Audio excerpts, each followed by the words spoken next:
नमस्कार दोस्तों, पार्थ न्यूज आज तीखी बात में धारचूला विधानसभा से लगातार 2 बार विधायक चुने गए हरीश धामी से बात कर रहा है। जिस बेबाकी के लिए हरीश धामी जाने जाते हैं, क्या आज वो हमारे सवालों के जवाब भी उसी बेबाकी के साथ देते हैं या नहीं देते हैं, इस एपिसोड में हम आपको दिखाते हैं। धामी जी, सबसे पहले आप हमारे दर्शकों को बताइएगा कि आपके राजनीतिक जीवन की शुरुआत कैसे हुई और कब हुई। सबसे पहले तो मैं आपके चैनल का बहुत बहुत धन्यवाद करता हूं, और दूसरा जहां पर मेरी राजनीतिक जीवन की शुरुआत की बात है, मैं सबसे पहले मैं जब कक्षा 2 में पढ़ता था, मेरे फादर एक्सपायर हो गए थे, मेरे पिताजी की, और मेरी माताजी पढ़ी लिखी नहीं थी, लेकिन फिर भी उन्होंने काफ़ी मेहनत करके मुझे हाई स्कूल पास कराया। हाई स्कूल के बाद मेरा रुझान एक सैनिक के रूप में, अपने पिताजी की तरह एक सिपाही के रूप में भर्ती होने का था। किसी कारणवश मैं फौज में भर्ती नहीं हो पाया, तो 1997 में मेरे दोस्तों ने मुझे माननीय हरीश राव जी से मिलवाया और मैं उनके नज़दीक में आया। और 2003 में मेरे साथियों ने मुझे राजनीति की ओर अग्रसरित किया, तो मैं 2003 में निर्विरोध मानी टुंडी, एक गांव है मेरे मतकोट से हट के थोड़ा, वहां से निर्विरोध क्षेत्र पंचायत सदस्य के रूप में चुना गया।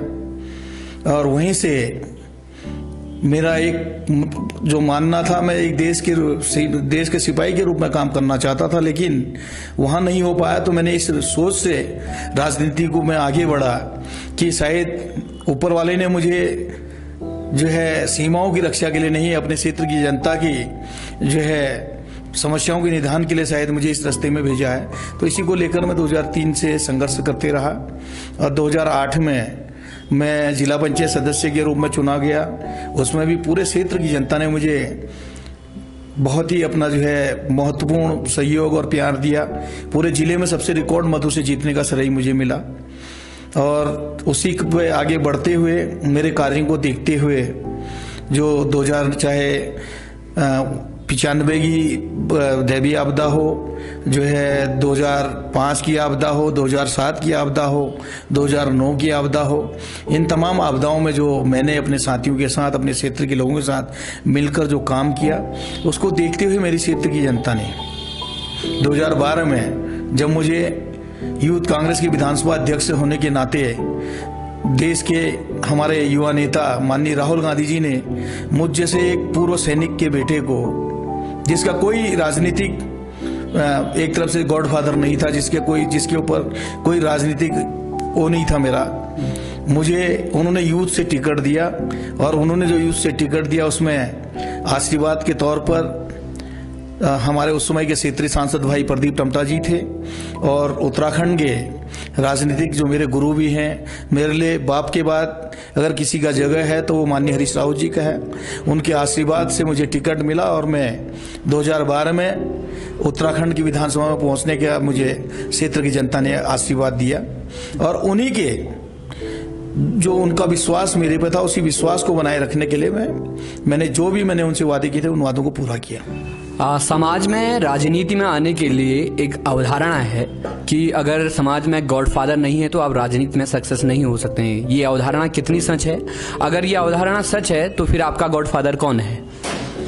देखिए, मेरे लिए गॉडफादर कहें या मेरे पिताजी के बाद एक ही व्यक्ति मान्य रखता है, वो माननीय हरीश राव जी हैं। लेकिन मैं राजनीति में आने के लिए गॉडफादर की जो बात कह रहे हैं, इसको मैं नकारता हूं। कांग्रेस में माननीय राहुल गांधी जी, जो आज हमारे राष्ट्रीय अध्यक्ष हैं, उनकी सोच जो है वो आम व्यक्ति को, समाज के आखिरी व्यक्ति को जो काम करता है समाज के लिए, उसको मौका देते हैं। जबकि 2011 में हमें जिला पंचायत अध्यक्ष के खिलाफ अविश्वास लाने में हमारे जो उस समय प्रदेश अध्यक्ष थे यशपाल आर्या जी, उन्होंने हमें 6 साल के लिए निष्कासित किया था। लेकिन हमारे कामों को देखते हुए, पार्टी के प्रति हमारे कर्तव्य निष्ठा को देखते हुए, माननीय राहुल गांधी जी ने मुझ जैसे एक पूर्व सैनिक के बेटे को, साधारण से परिवार से, जबकि मेरा कोई इतना बड़ा किसी उद्योगपति के परिवार से नहीं, किसी राजनीतिक घराने से मैं नहीं हूं, मेरा कहीं से कहीं मेरे परिवार का या मेरा राजनीतिक कोई इतिहास नहीं रहा है। मेरे जितने रिश्ते नाते हैं सब फौज में हैं, और मेरे पिताजी खुद एक सिपाही थे। सन 1971 की लड़ाई उन्होंने लड़ी है और मैं 2 में पढ़ता था। मैंने ढंग से भी अपने बाप को नहीं देखा उनके देहांत के बाद।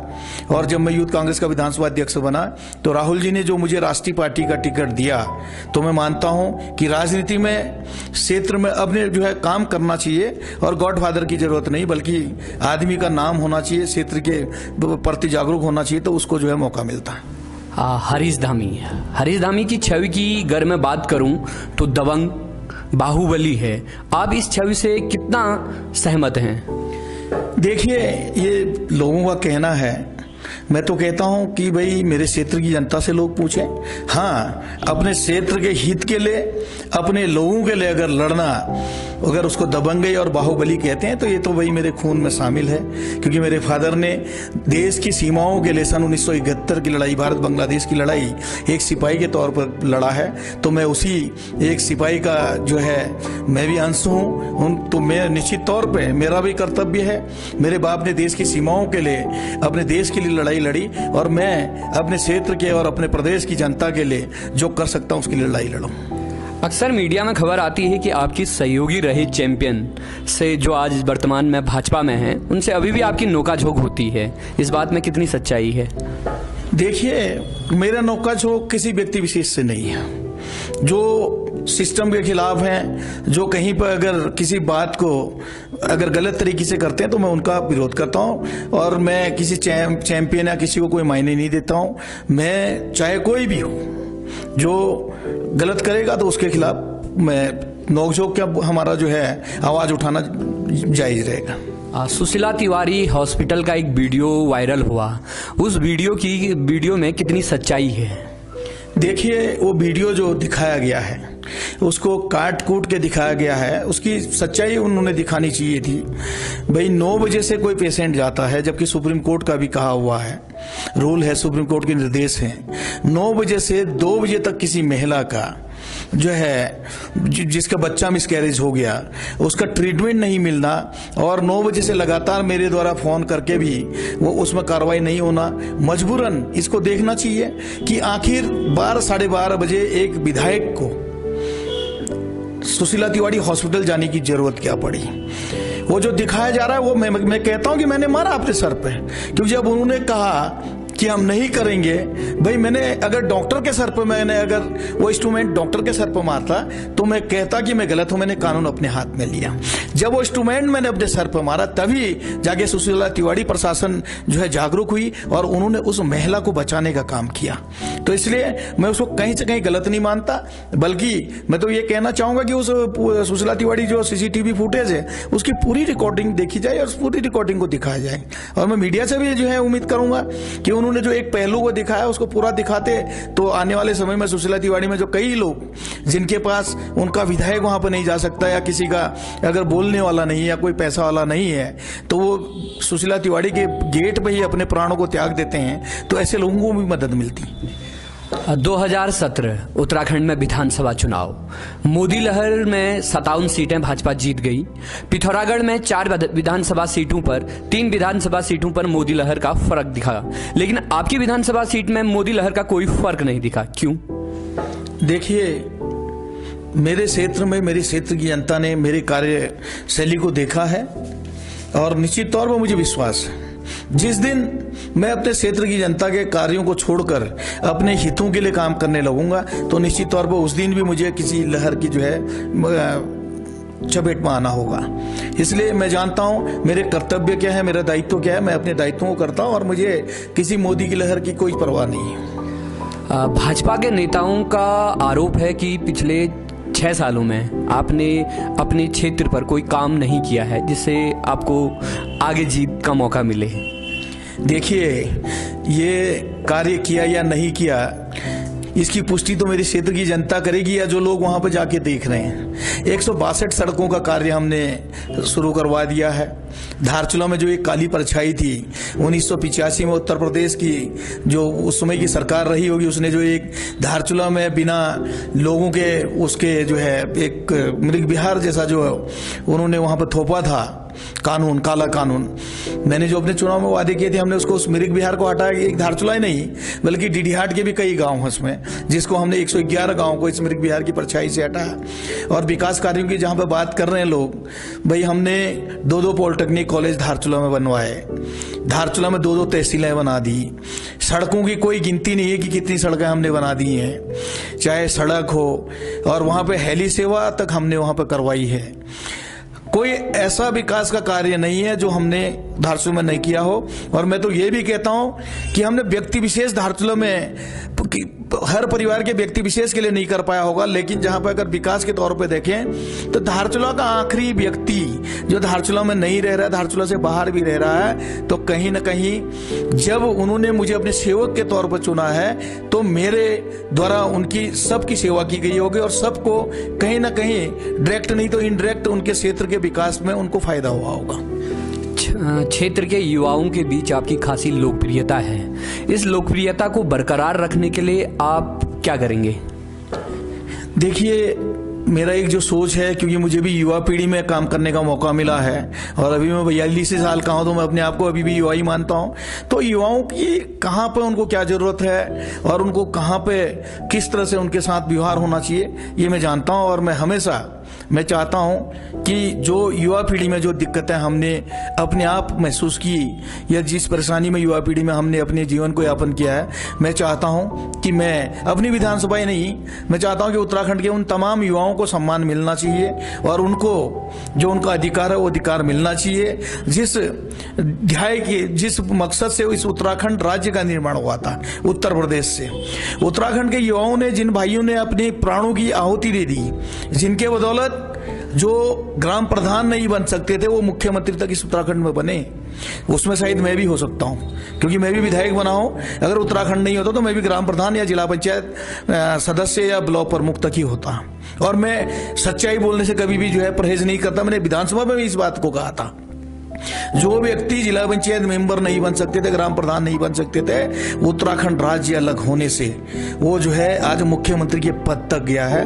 तो उत्तराखंड के जनप्रतिनिधियों का दायित्व तो है कि उत्तराखंड के युवाओं का हमेशा ध्यान रखना चाहिए और उनके आने वाले भविष्य के लिए उत्तराखंड के युवाओं को, जनप्रतिनिधियों को सोचना चाहिए। हाल ही में मीडिया में एक खबर चलाई जा रही है कि पिछली सरकार में जब आप विधायक थे तो उस दौरान आपने अपने चहेतों को सचिवालय में नौकरी दिलाई। ये 1-2 दिन पहले मीडिया पर चल रहा है, इस बात में कितनी सच्चाई है? देखिए, अगर किसी का सरनेम अगर सेम होना, अगर हरीश धामी और जिसका नाम लिया जा रहा है खजान धामी करके, अगर कहीं से कहीं, मैं तो कह रहा हूं कि ये सीबीआई जांच करा ले, नजदीक नहीं दूर का भी अगर कहीं से कहीं मेरा अगर रिश्ता उससे साबित कर देते हैं तो निश्चित तौर मैं अपनी विधायक ही छोड़ दूंगा। और बल्कि उसमें तो मैंने डिफेमेशन का केस ईटीवी के खिलाफ करा हुआ है, क्योंकि यह कुछ लोगों की एक साजिश है। जो लोग मुझे राजनीतिक तौर पर मेरे क्षेत्र में मुझे जो है प्रस्तुत नहीं कर पा रहे हैं, तो अब वो लोग मेरे भोली वाली क्षेत्र की जनता को ये दिखाना चाह रहे हैं कि हरीश धामी ने अपने भाई की, अपनी बहू की नौकरी लगा दी है। अगर मैं नौकरी लगाता तो मेरे परिवार में मेरे कई लोग बेरोजगार हैं, और जब से पहले हो सकता है कि लोग नौकरी लगाते होंगे, जब से कांग्रेस की गवर्नमेंट ने सूचना का अधिकार लाया है, तो मैं तो कहीं से कहीं जो है पॉसिबल नहीं मानता कि आदमी किसी की नौकरी लगा दे। हाँ, जिस तरह से भाजपा ने अपनी करनी और करतूत दिखाई है कि भाई उपनल में कहा गया, कांग्रेस के समय में एक नियम बनाया गया कि उपनल में केवल पूर्व सैनिकों के ही बच्चे लगेंगे, और बैकडोर से अगर विधानसभा अध्यक्ष के लड़के को लगा रहे हैं और उसके बाद फिर उसका इस्तीफा दिला रहे हैं, तो कहीं ना कहीं घोटाला तो है। जीरो टॉलरेंस की बात करने वाले में कहीं ना कहीं पक्षपात तो हुआ है। तो उसी को जो है दरकिनार करने के लिए उन्होंने हरीश धामी का जो है नाम बदनाम करने की कोशिश की है, तो मैं इसका जो है खंडन करता हूँ। लास्ट सवाल, अपने क्षेत्र के विकास के लिए आप क्या योजनाएं हैं आपके पास? देखिए, अभी हम विपक्ष में हैं, ना हमारी राज्य में सरकार है, ना केंद्र में सरकार है, और जो मेरा दायित्व है, मैं हमेशा क्षेत्र के विकास के मामलों को मैं उठाता हूं। मैं चाहे विधानसभा प्रश्न के माध्यम से हो या कार्य स्थगन के माध्यम से, नियम 58 के माध्यम से मैं उसको रखता हूं, पत्राचार भी करता हूं और संघर्ष मेरा जीवन रहा है। आप मान सकते हैं जिसके 2 में पढ़ते समय जिसके ऊपर से बाप का साया उठ गया हो तो उस व्यक्ति ने कितना संघर्ष किया होगा। तो क्षेत्र के विकास कार्यों के लिए मैं संघर्ष करूंगा और सड़क से लेकर सदन तक मैं लड़ाई लड़ूंगा। और क्षेत्र की जनता भी भली बात ही जानती है कि भाई क्या हो रहा है क्या नहीं हो रहा है। और मैं तो धन्यवाद करूंगा सोशल मीडिया का, इलेक्ट्रॉनिक मीडिया का, प्रिंट मीडिया का, कि बीच में उन्होंने दिखाया था कि हरीश धामी के क्षेत्र में किसी को 1 रुपए की आर्थिक सहायता नहीं दी गई।